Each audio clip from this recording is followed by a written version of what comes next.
Bienvenue dans la présentation du module « Traitement de la perte d'un mandat ». Lors de la perte de gestion d'un immeuble et au-delà de la transmission des documents au nouveau syndic, il conviendra de traiter dans Gemini la perte administrative et comptable du mandat. Dès le retour de l'Assemblée générale, rendez-vous dans votre syndicat. Faites attention de choisir la bonne copropriété. Indiquez ensuite la date de perte de mandat, qui correspond à votre date d'Assemblée générale. Lors de la validation, attention, tous les copropriétaires prélevés seront désactivés. Cliquez sur « Oui » pour maintenir la date de fin de mandat. Une fois considéré comme immeuble perdu, il n'est plus possible d'effectuer d'opérations comptables telles que les encaissements, les paiements des factures ou encore passer des OD. Il faudra donc enlever la date provisoirement, passer vos dernières écritures et remettre la date dès que vous avez terminé de préparer les documents pour la passation au nouveau syndic. Il est important de solder rapidement les comptes de banque. À l'interrogation de votre bilan, identifiez les comptes de classe 5 afin de solder les fonds détenus.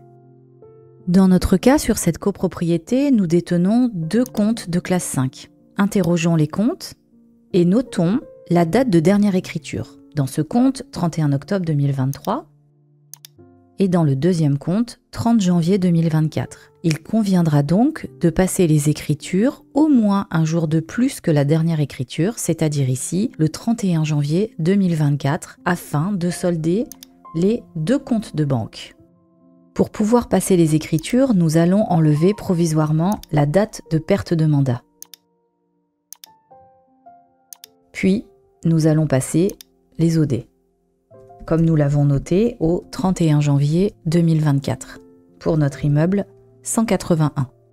Je vais devoir créer un compte qui va me permettre de solder ma trésorerie. En bas de l'écran, nouveau compte comptable.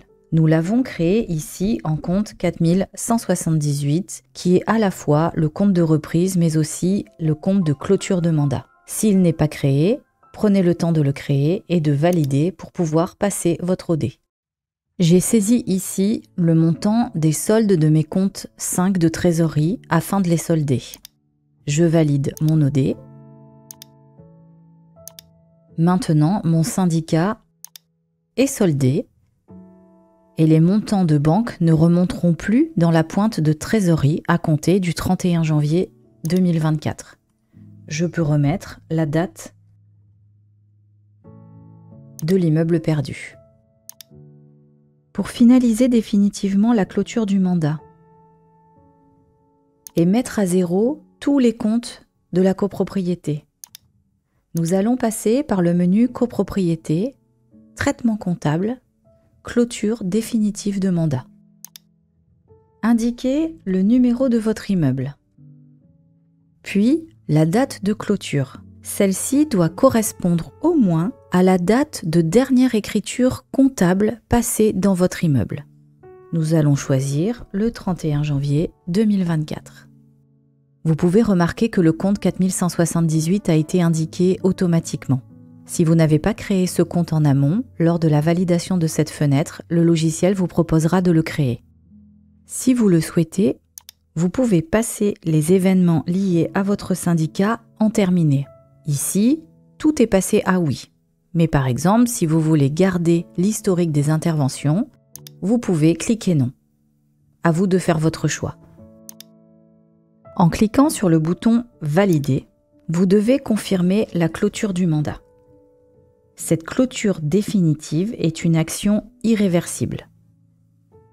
Gemini vous affiche le bilan.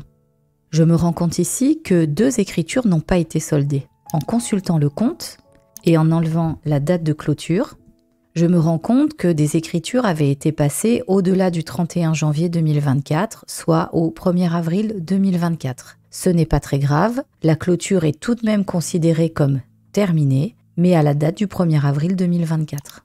Si j'interroge maintenant le compte au 30 avril 2024, mon bilan est soldé. En refermant cette fenêtre, la clôture définitive de mandat est terminée. Merci de votre attention et à bientôt sur nos tutos.